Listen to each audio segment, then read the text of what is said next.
The child took that moment to look up at the watchers above him. He was a sturdy figure with a direct gaze that focused intently from beneath a black cap of caracul hair. The yellow sunlight of early spring cast a small shadow at his feet. His skin was darkly tanned, but a slight movement of his body shifted his blue single suit, revealing pale skin at the left shoulder. "Not only are these gaolers costly, but they are supremely dangerous to us," Chuang-Yu said. Her voice came out flat and emotionless, all the more powerful because of that. It was the voice of a Reverend Mother instructor, speaking down to an acolyte, and it emphasized for Lucilla that Chuang-Yu was one of those who protested openly against the Gola project. Taraza had warned, "She will try to win you over." 11 failures are enough, Chuang-Yu said.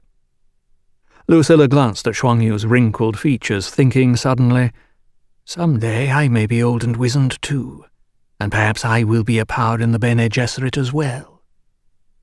Chuang-Yu was a small woman, with many age marks earned in the Sisterhood's affairs. Lucilla knew from her own assignment studies that Chuang-Yu's conventional black robe concealed a skinny figure that few other than her acolyte dressers and the males bred to her had ever seen. Chuang-Yu's mouth was wide, the lower lip constricted by the age lines that fanned into a jutting chin. Her manner tended to a curt abruptness that the uninitiated often interpreted as anger. The commander of the Gamu Keep was one who kept herself to herself more than most Reverend Mothers. Once more, Lucilla wished she knew the entire scope of the Gola project. Taraza had drawn the dividing line clearly enough, though. Chuang-Yu is not to be trusted where the safety of the Gola is concerned. "We think that Tleilax themselves killed most of the previous 11, Chuang-Yu said. "That in itself should tell us something." Matching Chuang-Yu's manner, Lucilla adopted a quiet attitude of almost emotionless waiting. Her manner said, "I may be much younger than you, Chuang-Yu, but I too am a full Reverend Mother." She could feel Chuang-Yu's gaze. Chuang-Yu had seen the hollows of this Lucilla, but the woman in the flesh was more disconcerting. An imprinter of the best training, no doubt of it. Blue in blue eyes, uncorrected by any lens, gave Lucilla a piercing expression that went with her long, oval face. With the hood of her black Abba robe thrown back as it was now, brown hair was revealed, drawn into a tight barrette and then cascading down her back. Not even the stiffest robe could completely hide Lucilla's ample breasts. She was from a genetic line famous for its motherly nature, and she already had borne 3 children for the Sisterhood, 2 to the same sire.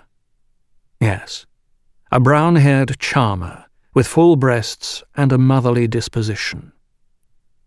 "You say very little," Chuang-Yu said. "This tells me that Taraza has warned you against me." "Do you have reason to believe assassins will try to kill this 12th Gola?" Lucilla asked. "They have already tried." Strange how the word heresy came to mind when thinking of Chuang-Yu, Lucilla thought. Could there be heresy among the Reverend Mothers? The religious overtones of the world seemed out of place in a Bene Gesserit context. How could there be heretical movements among people who held a profoundly manipulative attitude toward all things religious? Lucilla shifted her attention down to the Gola, who took this moment to perform a series of cartwheels that brought him around full circle until he once more stood looking up at the 2 observers on the parapet. "How prettily he performs," Chuang-Yu sneered. The old voice did not completely mask an underlying violence. Lucilla glanced at Chuang-Yu. Heresy.